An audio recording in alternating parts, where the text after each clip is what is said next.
Hello guys, Mami Angie here. Welcome to our vlog.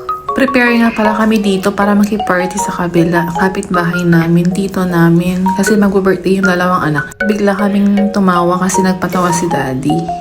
Ayun, naayusan kasi tita Isha. Tinitirantas ko yung buhok niya. Gusto daw niya ng 2 tirintas.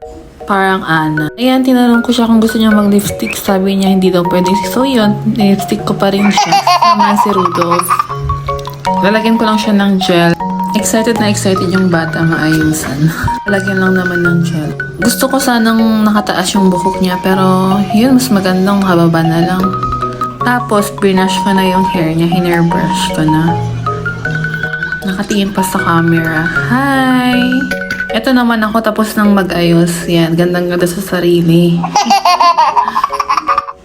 Selfie pa more. Wow! So, yun lang guys. Bye!